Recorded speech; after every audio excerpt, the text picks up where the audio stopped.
السلام علیکم readers, welcome to my channel. کتاب اگر وہ اس دن نازش کی بات نہ مانتی، اس کا بالکل بھی آمنہ کے بھائی کی مہندی میں جانے کو دل نہ چاہ رہا تھا، لیکن نازش بازد رہی تھی۔ بری بات ہے ماں، آمنہ بہت برا مانے گی اگر ہم نہیں گئے تو۔ مانتی رہے، وہ بے پرواہی سے بولی تھی۔ شادی میں چلیں گے یا ولیمے میں؟ پہلے تو بہت بڑھ چڑھ کے اس کے ساتھ مہندی ہنگامے کرنے کا پروگرام بنا رہی تھی، اس وقت جی چاہ رہا تھا۔ اس نے اطمینان سے کہا تو نازش سلک کر رہ گئی تھی۔ باہر میں گیا تمہارا دل، صرف اپنی مرضی ہی کرتا ہے تمہارا دل، چاہ کیا رہا ہے آخر؟ یہاں بات دل کی نہیں ہے، وعدے کی ہے۔ ہم نے اس سے وعدہ کیا تھا کہ ہم مہندی میں ضرور آئیں گے، اور اب نہ جائیں کوئی بھی بہانہ کر دیں گے۔ میں جھوٹ نہیں بول سکتی، نہ جانا چاہو تو مت جاؤ، میں تو ضرور جاؤں گی۔ وہ چڑھ کر وہاں سے اٹھنے لگی تو جانے وہ کیسے مان گی۔ اچھا بابا تم خفا مت ہو، ہم چلیں گے۔ نخرے کرنا تو پرانی عادت ہے تمہاری۔ نازش نے سکون کا سانس لیا تھا۔ یوں وہ لوگ آمنہ کے بھائی کی مہندی میں موجود تھی۔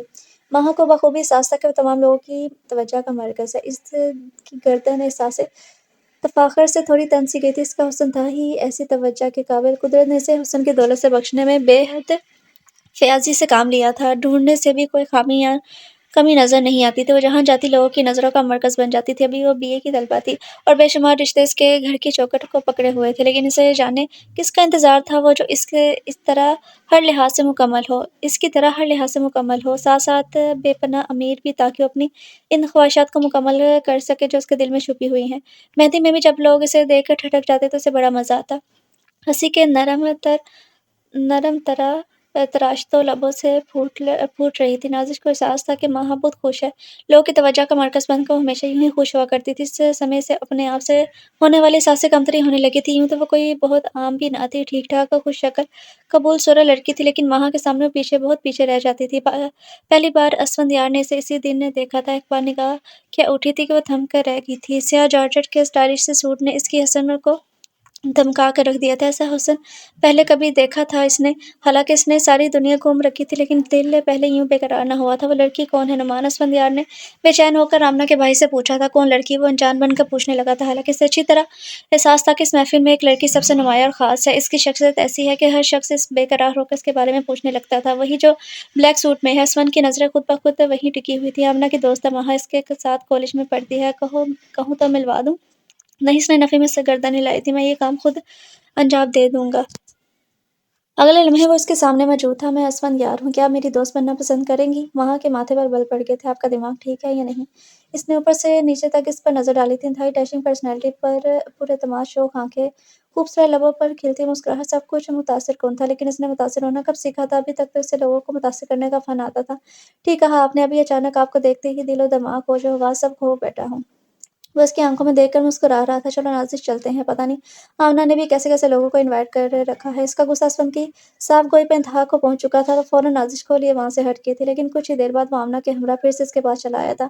آمنہ کی آنکھیں بجھی ہوئی تھیں، شاید وہ اسفندیار کی ماہ میں دلچسپی پر خوش نہیں تھی۔ وہ بھی تو اس قدر مکمل شخصیت کا مالک تھا کہ جسے اپنا کر کوئی بھی اچھی لڑکی اپنے نصیب پر ناز کر سکتی تھی۔ اسفندیار ہے، نعمان بھائی کے دوست، تم سے ملنا چاہتے ہیں۔ مل چکے ہیں ہم۔ ماہ نے اپنی خوبصورت سی ناک چڑھائی تھی۔ لیکن آمنہ، تم اپنے مہمانوں کو بلاتے وقت یہ نہیں سوچتی کہ اس میں سے کس کس کو محفل کے آداب آتے ہیں؟ مطلب؟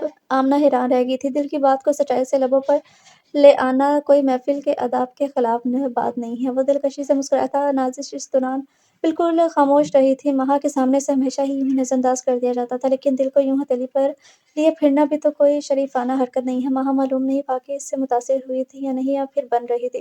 دل کے ہاتھوں مجبور ہیں، ورنہ کیا واقعی ہم شکل سے آپ کو اتنے غیر مہذب نظر آتے ہیں؟ اسفندیار نے اپنی نظریں ماہ پر جمائے ہوئے کہا تھا۔ ماہ اس کی نظروں سے کافی پریشان ہو رہی تھی۔ اس سے پہلے بھی کافی لوگ اس کی خوبصورتی کے اسیر ہو چکے تھے، لیکن یوں برملا اظہار کرنے والا شاید وہی تھا۔ پتہ نہیں، حرکتیں تو خاصی غیر مہذبانہ ہیں۔ وہ نازش کا ہاتھ تھام کر وہاں سے جانے لگی تھی۔ سوری اگر آپ کو برا لگا تو۔ انشاءاللہ اگلی مرتبہ مہذبانہ طریقے سے ملاقات ہوگی۔ اور پھر واقعی اگلے روز اس کا پرپوزل ماہ کے لیے آ گیا تھا۔ اس کی خالہ یہ رشتہ لے کر آئی تھی، کیونکہ اسفند کے والدین کا انتقال ہو چکا تھا اور وہ اپنے والدین کی اکلوتی اولاد تھا۔ ماہ کے گھر والوں کے لیے یہ رشتہ ایک نعمت سے کم نہ تھا۔ اسفند کی شخصیت، اس کی عمارت، تعلیم اور اکلوتا ہونا ہر بات کشش کا باعث تھی۔ اس سے پہلے بھی ماہ کے کئی ایک بہت رشتے آ چکے تھے جنہیں وہ ٹھکرا چکی تھی، لیکن اس بار جانے کیوں وہ انکار نہ کر سکی۔ اسی رات جب نازش کے پاس اس کا کھنکتے ہوئے لہجے میں فون آیا تو وہ اس کی خوش قسمتی پر ناز کرتی رہ گئی تھی۔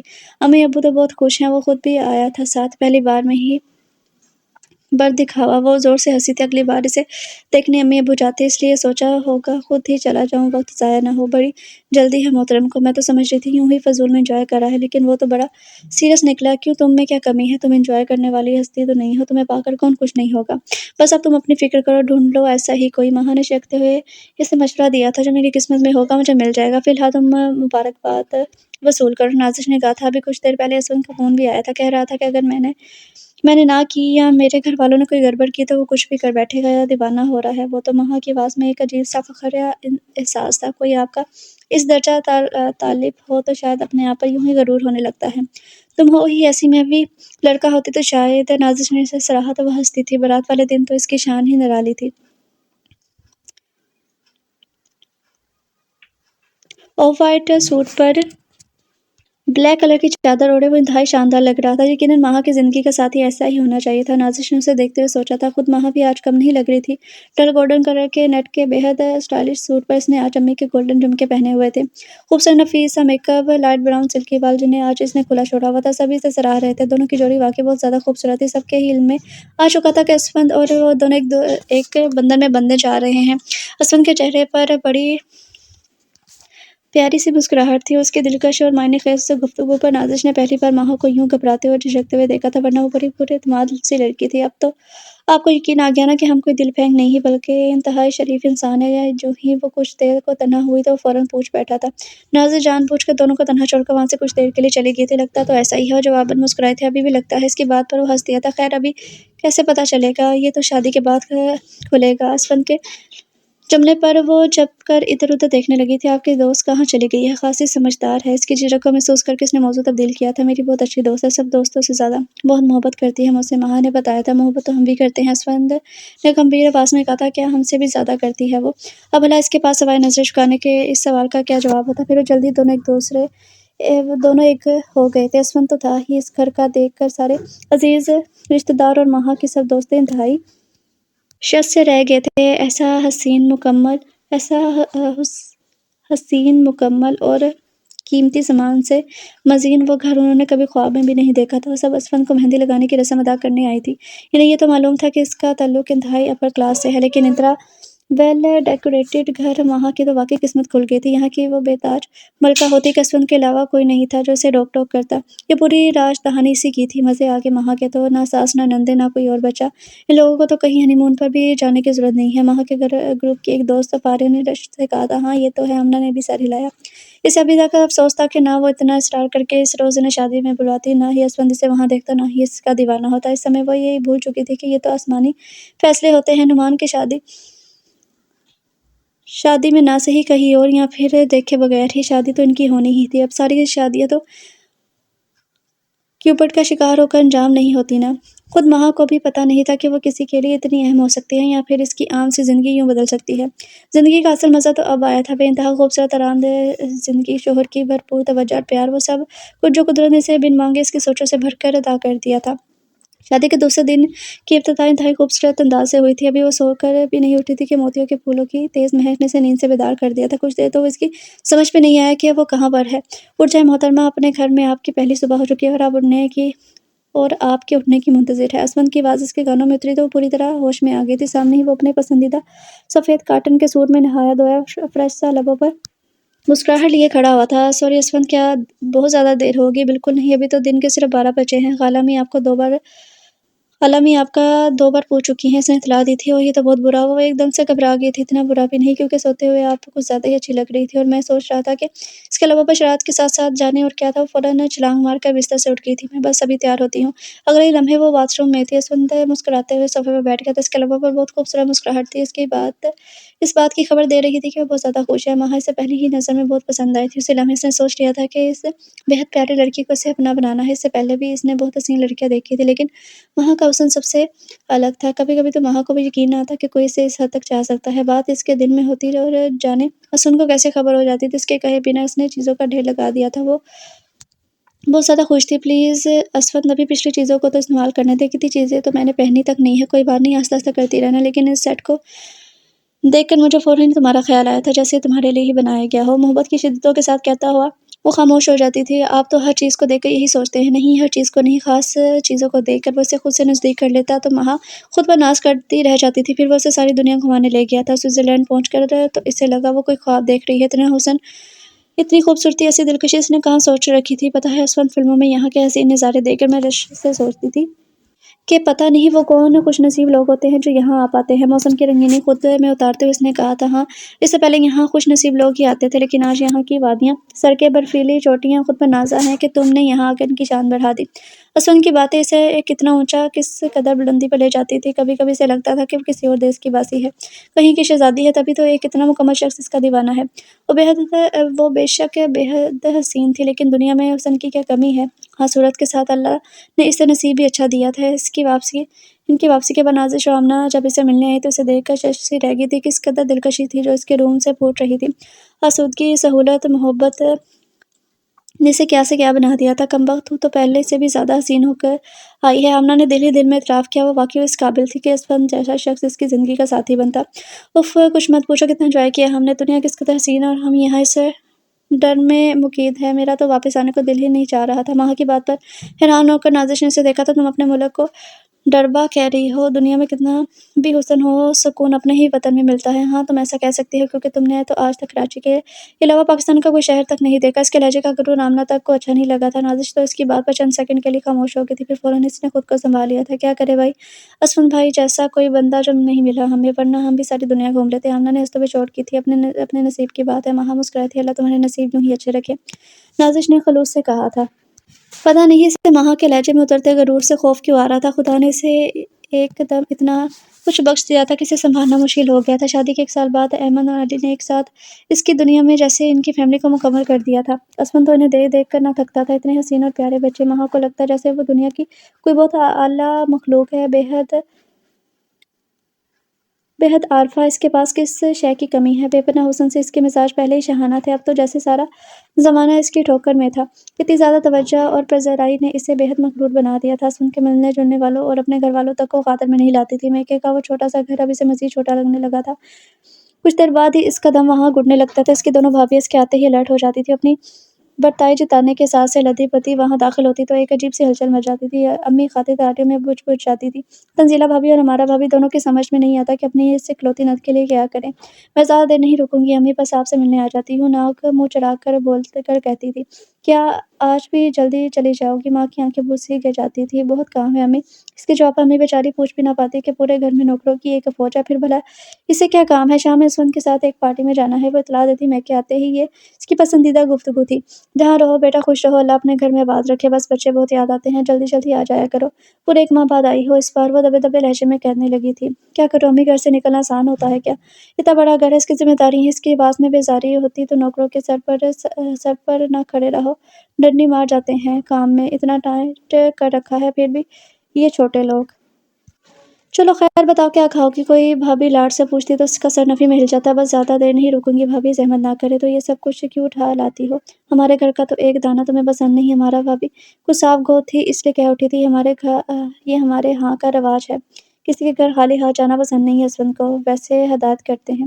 اب تو مجھے بھی عادت سی ہو گئی ہے۔ وہ تو ٹھیک ہے بیٹا، لیکن بیٹیاں میکے میں یوں تھوڑی جاتی ہیں۔ امی کو بھی اس کا یوں ڈیرو ڈیر چیز لانا اچھا نہیں لگا تھا۔ کچھ نہیں ہوتا امی، آپ بھی بس پرانے زمانے کی باتیں سوچتی ہیں۔ اور امی سوچتی رہ جاتی تھی کہ اب جب کبھی وہ بیٹی سے ملنے اس کے گھر جائیں گی تو جواباً انہیں کیا لے کر جانا ہوگا۔ ماں کی دیکھا دیکھی ایمن اور علی بھی کافی نخریلے بچے تھے۔ اپنے گھر کے سوا ان کا کہیں جی ہی نہیں لگتا تھا، کہیں جاتے تو جلدی اتار جاتے اور گھر واپسی کی رٹ لگا دیتے۔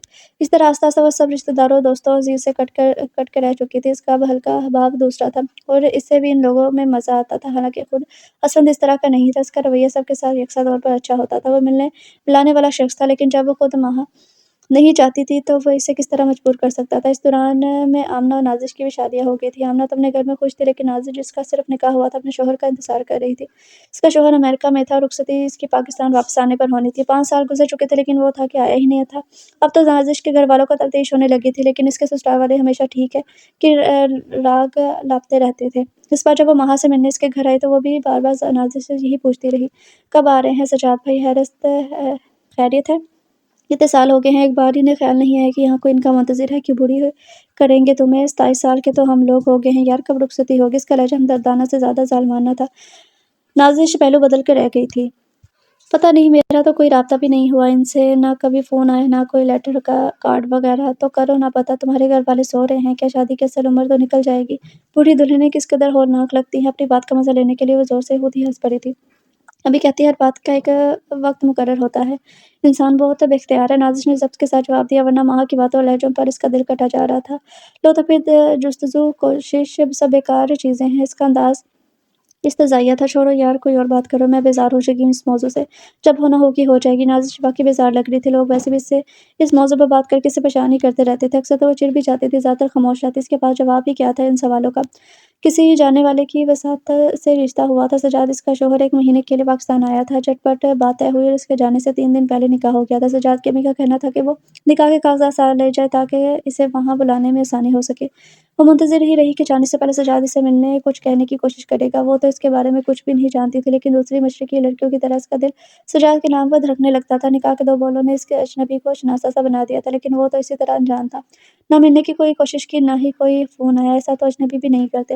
جس دن وہ واپس جا رہا تھا، وہ سارا دن منتظر رہی۔ فون کی گھنٹیوں پر چونکتی رہی۔ کال بیل کی آواز پر سے یقین ہونے لگا تھا کہ وہی ہوگا، لیکن فون خاموش اور گیٹ کی گھنٹی بے صوت والی بات برقرار رہی تھی۔ امی اور ابو اس سے مل کر واپس بھی آ گئے تھے۔ امی کچھ خاموش سی تھی۔ اس کا دل چاہا ان سے پوچھے وہ ان سے کس طرح ملا، کیا اس نے اس کے لیے کچھ بھی نہیں کہا، لیکن اس کی ہمت ہی نہ ہوئی تھی۔ وہ اپنی فطرت سے مجبور تھی۔ پھر امی سے وہ کب اتنی فری تھی کہ جاب ہمیشہ ان دونوں کے درمیان رہتا تھا اور دوسری لڑکیوں کی طرح وہ ان سے بات نہیں کر پاتی تھی۔ کچھ ان کے گھر کا ماحول بھی تھوڑا سا دبا دبا سا تھا۔ دن گزرنے گئے۔ شروع میں تو اس نے دن بھی گنے، پھر اس نے حساب لگانا ہی چھوڑ دیا تھا۔ جب دوسروں کو اس کی پرواہ نہیں تو وہ کیوں کرتی؟ بڑی حیرت کی بات تھی کہ سجاد وہاں جا کے اسے بھول ہی گیا تھا۔ نہ کبھی کوئی خط لکھا، نہ کوئی کارڈ، نہ ہی کوئی فون۔ آخر وہ اس کی بیوی تھی۔ پھر اسے ہنسی آنے لگتی۔ بھولنے والی بات کہاں سے آ گئی؟ اس نے اسے یاد ہی کب رکھا تھا؟ اسے اتنی اہمیت دی ہی کب تھی کہ وہ سمجھتی کہ سجاد کی زندگی میں اس کی کوئی اہمیت ہے؟ کبھی کبھی تو اسے اس رشتے، اس تعلق پر حیرت ہونے لگتی تھی۔ اس نے تو کبھی اپنے ساس سسر کو بھی فون کرنے کی زحمت نہیں کی تھی۔ سجاد کی امی البتہ کبھی کبھار بھولے بھٹکے چلی آتی تھی۔ اس کا یہ رویہ خاموشی لیے ہوئے تھا۔ ادھر ادھر کی ہوئی چند باتیں کچھ سجاد کے بارے میں بتاتی کہ وہ نازش کو وہاں بلوانے کی پوری کوشش کر رہا ہے، لیکن اس کا لہجہ اور ان کے الفاظ ایک دوسرے سے بالکل مختلف ہوتے تھے۔ پھر ان کی آنکھیں بھی ان لفظوں کا ساتھ نہیں دے رہی ہوتی تھیں۔ ان کے جانے کے بعد بھی امی عجیب سی الجھن کا شکار ہو جاتی۔ پتہ نہیں کیا مسئلہ ہے، مجھے تو کچھ گڑبڑ لگتی ہے۔ ہر بار ان کے جانے کے بعد ابو سے کہتی تھی دماغ خراب ہے تمہارا تو۔ تم عورتیں بھی ہر بات میں تفتیش کا پہلو نکال لیتی ہو، تو پھر چاہتا کیا ہے وہ؟ آخر 2 سال ہونے کو آئے ہیں، آج تک ایک خط نہیں لکھا، نہ کوئی فون کیا ہمیں۔ نہ صحیح نازش کو تو کر لے، نہ آتا ہے نہ بلواتا ہے، پھر اور کیا سمجھوں؟ وہ چڑ جاتی تھی۔ جھجک شرم ہے اس میں۔ اب ضروری نہیں کہ امریکہ میں ہے تو اپنی اقدار بھول جائے۔ ابو ہر حال میں مطمئن تھے۔ مطمئن رہنے والے اور روشن پہلو دیکھنے والے لوگوں میں سے تھے۔ ہاں، ایک انہی کو شرم ہے۔ لڑکیاں بھی نہیں شرماتی اتنا تو۔ بہرحال آپ کسی سے پتہ کروائیں۔ کب تک بٹھا کے رکھیں گے لڑکی کو؟ اب تو لوگ بھی پوچھنے لگے ہیں۔ امی کی پریشانی کسی طرح کم نہیں ہو رہی تھی۔ اچھا کرتے ہیں کچھ، اتنا وقت نہیں گزرا، تم خواہ اتنا پریشان ہو رہی ہو۔ وہ تسلی دینے لگے تھے۔ اتفاق تھا کہ سجاد جس اسٹیٹ میں تھا وہاں کوئی جاننے والا دور دور تک نہ تھا۔ اب اتنی دور کے حالات کس طرح پتہ چلتے؟ سو صبر اور انتظار کے سوا کوئی اور چارہ نہ تھا۔ لیکن کب تک؟ اب تو امی اس حد تک سوچنے لگی تھی کہ سجاد کی امی سے کھل کر بات کی جائے۔ آخر سجاد کیا چاہتا ہے؟ 5 سال ہونے کا بہت وقت ہوتا ہے۔ اگر اس کی زندگی میں نازش کی کوئی گنجائش نہیں ہے تو اسے آزاد کر دے تاکہ اس کے لیے کہیں اور کوشش کرے۔ آخر وہ ساری زندگی تو اسے یوں بٹھا کر نہیں رکھ سکتی نا۔ اور وہ خود جب بھی اپنے دل کو ٹنڈولتی سے یہاں سے وہاں تک خاموشی کا ڈیرا نظر آتا تھا۔ سجاد سے جب اس کا نکاح ہوا تھا تو خود بخود اس کی تمام آرزوئیں اس کے نام سے وابستہ ہو گئی تھی، لیکن سجاد کی اس حد درجہ خاموشی اور سرد رویے نے اسے واپس لوٹنے پر مجبور کر دیا تھا۔ آخر کچھ تو تھا اس کے پاس، کوئی ایک لفظ ہی نہ صحیح مل کر، نہ ہی فون پر ایک کارڈ ہی لکھ کر ڈال دیتا، وہ تو اسی پر مطمئن ہو جاتی۔ لیکن یوں اجنبیت۔ پھر امی کا اس پر سوچنا بھی کچھ عجب نہ تھا۔ اس بار وہ بڑے سنجیدگی سے سجاد کی امی سے اس موضوع پر بات کرنے آ گئی تھی کہ سجاد یا تو کوئی رابطہ کرے، نازش کو وہاں بلوائے، نہیں تو اسے طلاق دے دے۔ سجاد کی امی جانتی تھی کہ بالآخر ایسا ہونا تھا۔ آخر کب تک یہ لوگ خاموش رہتے؟ کمزوری تو ان کی اپنی تھی۔ اس روز پہلی بار انہوں نے اعتراف کیا کہ سجاد اس شادی پر راضی نہیں تھا۔ وہیں امریکہ میں کسی امریکن لڑکی سے اس کا افیئر چلا ہوا تھا اور وہ ایسا نہیں چاہتی تھی کہ اس لیے انہوں نے زبردستی رو دھو کے اسے اس نکاح پر راضی کر لیا تھا۔ ان کا خیال تھا کہ نکاح کے بول نازش کی موہنی صورت اسے اس قدر غلط قدم سے باز رکھ سکے گی، لیکن ایسا کچھ بھی نہ ہوا۔ اس نے واپس جاتے ہی اس لڑکی سے شادی کر لی۔ پھر اپنے ماں باپ کو صاف لکھ دیا تھا، لیکن وہ یہ سمجھ رہے تھے کہ اس کا جذباتی فیصلہ ہے، جلد یا بعد میں اپنی امریکن بیوی سے اکتا کر اسے چھٹکارا حاصل کر لے گا اور نازش کو وہاں بلا لے گا۔ لیکن ایسا اب تک نہ ہو سکا۔ اب تو ان کا بیٹا بھی 2 سال کا تھا اور وہ اپنی بیوی سے مطمئن تھا۔ سجاد کی امی بے حد شرمندہ ہو رہی تھی کہ انہوں نے جان بوجھ کر سب کچھ چھپایا تھا، لیکن ان کا مقصد انہیں تکلیف سے بچانا تھا کہ سجاد نے وہاں شادی کر لی ہے۔ وہ سوچ رہی تھی کہ ایسی شادیاں وہاں عموماً ناکام ہی ہوتی ہیں۔ امریکن لڑکیاں کب ایک کی بن کر آتی ہے۔ اس کو طلاق دینے کے بعد نازش کو اپنا ہی لیتا۔ امی ان کے اس انکشاف پر ساکت رہ گئی تھی۔ خود غرضی کا ایسا اعلیٰ مظاہرہ۔ وہ بیٹے کی ماں تھی، اگر نازش ان کی اپنی بیٹی ہوتی تو وہ یوں سب کچھ چھپاتی؟ ایک لڑکی کی زندگی کے 5 قیمتی سال انہوں نے اپنی خود غرضانہ سوچ کی نذر کر دیے تھے۔ اب بھی شاید یہ خود نہ کہتی، وہ تو خاموش ہی رہتی۔ آپ نے اور آپ کے بیٹے نے بہت برا کیا ہے میری بیٹی کے ساتھ۔ کیا آپ کو ایک بار بھی خیال نہ آیا اس کا؟ امی کو یقین نہیں آ رہا تھا کہ عورت اور ماں ہو کر اتنی خود غرض ہو سکتی ہے۔ آتا تھا یقین کریں میرا، لیکن میں سمجھتی تھی کہ سجاد اس لڑکی کو چھوڑ دے گا۔ یہ امریکن لڑکیاں تو اپنے شوہروں کے ساتھ نہیں رہ پاتی، پاکستان لڑکے کی پابندیاں کہاں برداشت کر پائیں گے۔ لیکن میری ہر سوچ غلط ہوئی۔ وہ واقعی شرمندہ تھی، لیکن ان کے یوں شرمندہ ہونے سے کیا ہوتا تھا؟ پتہ نہیں نازش کو یہ خبر سن کر حیرت کیوں نہیں ہوئی تھی۔ اسے پہلے بھی اس بات کا یقین تھا کہ کوئی ہے جو سجاد اس کے درمیان میں ہے، ورنہ کوئی یوں بے حس اور پتھر نہیں ہوا کرتا۔ امی رو رہی تھی، ابو سے لڑ رہی تھی کہ انہوں نے حد درجہ سستی کا مظاہرہ کیا، کہنے کے باوجود کہیں سے معلومات نہیں کروائی تھی۔ ہوتا تو خیر وہی ہے، لیکن اتنا وقت تو برباد نہ ہوتا نا۔ ابو بیچارے بھی اس خبر پر شش سے رہ گئے تھے۔ انہوں نے کبھی کسی کا برا نہیں سوچا تھا، پھر ان کی بیٹی کے ساتھ ایسا کیوں ہوا؟ اور وہ خود بالکل خاموش تھی، جیسے وہ پہلے سے اس خبر کی منتظر ہو۔ ماہ کو جب اس بات کی خبر ہوئی تو اس سے زیادہ تو ناراض ہوتی رہی تھی۔ بہت ہی ذلیل لوگ نکلے ہیں۔ سجاد کی اماں کو تو میں ٹھیک کر کے آؤں گی۔ اور وہ سجاد صاحب، چلو ماں نے چھپا لیا، وہ تو بتا سکتے تھے نا، ایک لڑکی کو خواہ اتنے سال لٹکائے رکھا تھا۔ کبھی خیال نہ آیا سجاد کے بہن بھائی اور وہ اس کی بھابھی کوئی تو اعلیٰ ظرفی کا مظاہرہ کر دیتا؟ سارے کے سارے خود غرض۔ آنٹی چپ چاپ کیوں لوٹ آئی ہیں؟ خیر خبر لے کر آتی، کیا کرتی؟ کوئی فائدہ تھا؟ نازش نے سنجیدگی سے کہا تو مزید چڑ گئی تھی۔ نہ ہوتا فائدہ، کم از کم انہیں پتہ تو چلتا کہ ایک لڑکی کی زندگی برباد کرنے کا نتیجہ کیا ہوتا ہے۔ کچھ نہیں ہوتا، ایک شخص کے نہ ملنے سے، شخص بھی وہ جو آپ کے لیے یکسر اجنبی ہو، کچھ نہیں ہوتا۔ نازش کا ضبط اور حوصلہ قابل دید تھا۔ دماغ خراب ہے تمہارا، تم اس جگہ ہوتی تو ٹھیک کر دیتی ان لوگوں کو، اور اچھا سبق بھی سکھاتی۔ شکر کرو کہ تم اس جگہ پر نہیں ہو، مسکرائی تھی۔ دوسرے میں اس بات پر یقین رکھتی ہوں کہ ہمیں زندگی سے وہی کچھ ملتا ہے جو ہمارے نصیب میں لکھا ہوتا ہے۔ جو ملے اس پر شکر ادا کرنا چاہیے، اور نہ ملے اس پر ولولہ نہیں کرنا چاہیے۔ شخص کی مجبوریاں ہوتی ہیں جن میں وہ بندہ ہوتا ہے، ورنہ جان بوجھ کر کوئی کسی کو تکلیف نہیں پہنچاتا۔ شاباش ہے تم پر، دنیا کچھ بھی کرے تمہارے ساتھ، تمہارا صبر ساتھ نہیں چھوڑتا۔ ماہ کو اس کا یوں صبر اعتماد کا مظاہرہ کرنا شعر میں مبتلا کر گیا تھا۔ بات صبر کی نہیں، لیکن میرے چیخنے چلانے، رونے اور شکوہ کرنے سے کوئی فائدہ بھی نہیں ہوگا۔ کیا سب کچھ بدل جائے گا؟ میرے گزرے ہوئے سال مجھے واپس مل جائیں گے؟ ٹھیک ہے، ایسا کچھ نہیں ہوگا، لیکن سامنے والے کو پتہ تو چلنا چاہیے کہ اس نے دوسرے کے ساتھ کیا زیادتی کی ہے۔ ہم اسے احساس نہیں دلائیں گے تو اسے کیسے پتہ چلے گا؟ چھوڑو یار، کوئی اور بات کرو، اس گفتگو سے کیا حاصل ہوگا؟ تم سنو اپنی کچھ آمنہ کا کوئی فون آیا؟ وہ تو سچ مچ میں سسرال کو پیاری ہو گئی ہے۔ ماہ جان گئی تھی کہ اب وہ مزید اس موضوع پر بات نہیں کرنا چاہتی، سو اس نے موضوع بدل دیا تھا۔ کمرے کے اندر آتا ہوا اسفند جو ان کی باتیں سن کر رک گیا تھا، نازش کی سوچ اور صبر برداشت کو داد دیے بغیر نہ رہ سکا تھا۔ رات میں جب وہ اور ماہ اکیلے تھے تو اس ذکر کو نکال بیٹھا تھا۔ تمہاری دوست تو واقعی دنیا کی انوکھی لڑکی ہے، بہت صبر برداشت ہے اس میں۔ کوئی اور لڑکی ہوتی تو بہت روتی دھوتی۔ دماغ خراب ہے اس کا، تو پہلے تو اپنی ناسمجھی میں اپنی عمر کے اتنے قیمتی سال ضائع کر دیا، اور اب بھی صبر کا دامن تھامے بیٹھی ہے۔ محترمہ ماہ نے ناراضگی سے کہا تھا۔ ہاں تو بیچاری، اور کیا کرے بھی تو کیا، امریکہ تو نہیں جا سکتی اب سجاد صاحب کا گریبان پکڑنے۔ تو اتنے سالوں سے کیوں خاموش تھی؟ مجھے تو پہلے ہی شک تھا، سجاد نے کبھی ایک خط تک نہیں لکھا اسے، نہ کبھی فون کیا، ایک بار بھی پاکستان نہیں آیا۔ کوئی عقل کا اندھا بھی سمجھ سکتا تھا اس کے رویے کو۔ یہ پتہ نہیں کس خوش فہمی میں رہی اب تک، شروع میں ہی طلاق لے لیتی۔ بڑھاپا آ گیا ہے، بڑھاپا؟ اسفند ہنس پڑا تھا۔ تمہاری ہم عمر ہے، تم بھی بوڑھی ہو گئی ہو کیا؟ خدا نہ کرے، میری شادی تو وقت پر ہو گئی تھی، میرا گھر اور بچے ہیں، مجھے کس بات کی کمی ہے؟ طلاق یافتہ کا دبا الگ لگ گیا ماتھے پر۔ شادی ہو جائے تو پھر بڑھتی عمر کی اتنی فکر نہیں ہوتی۔ یوں نہ کہو، کہیں تو جوڑ لکھا ہوگا نا، اس کا بھی تمہاری دوست ہے، تم کوشش کرو کہیں اس کے لیے۔ اسفند کو جانے کی اسے ہمدردی محسوس ہوئی تھی۔ دماغ خراب ہے میرا جو ایسے فضول کام کرتی پھروں؟ میں نے میرج بیورو کو رکھا ہے کیا؟ خود ہی ڈھونڈے۔ اس کے ماں باپ کتنے عاقبت اندیش ہیں، اتنے سال آنکھیں کان بند کیے رکھے ہوئے تھے، سوتے رہے، اللہ پر چھوڑ دیا سب کچھ۔ تو پھر اللہ ہی بہتر کرے گا، کیا پتہ اللہ نے کوئی بہتری رکھی ہو اس کے لیے۔